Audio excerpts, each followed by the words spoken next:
Okay, can you help William to figure out how much money left in his pocket? Let's work on it together. I have some money for each of your table, and you can use the money to manipulate to help William to find out how much money he left in his pocket.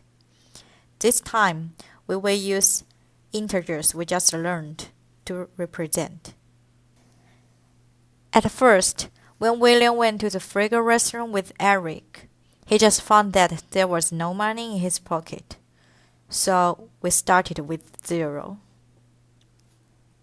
We know that William purchased 2 finger sticks which cost him $8 in the restaurant.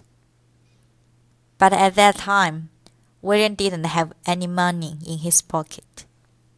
So he had to borrow this $8 from Eric to make his payment.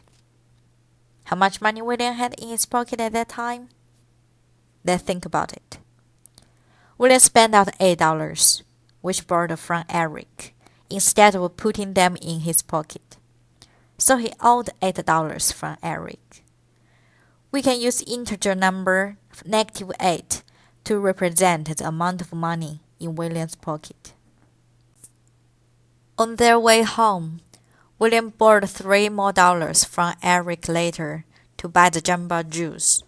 So William owed $3 more from Eric. We can use integer number -3 to represent the amount. How many dollars did William have in his pocket at that time if we use the integer number to represent? Okay, let's work on it together. We already know that William borrowed $8 from Eric to purchase the 2 finger sticks, and now he borrowed $3 more from Eric to purchase the Jamba Juice. The new owed $3 plus the previous owed $8. We can write the equation as -3 plus -8 equals to -11. William had -$11 in his pocket at that time. We can think it in this way. As the story told, William earned $12 later by washing 6 cars. So how many dollars did William have in his pocket now? 12 or 1?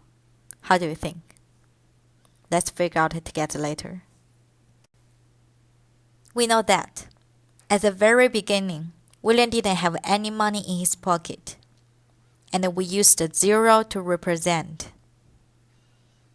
William then borrowed $11 from Eric, and he spent the $11 out to make his purchase. William owed Eric $11, and we used the -11 to represent the amount of money in his pocket. Later, William earned $12 back, and we can use the integer number +12 to represent it. So William has +12 plus -11, which equals $1 in his pocket. So we can say William has $1 left in his pocket now.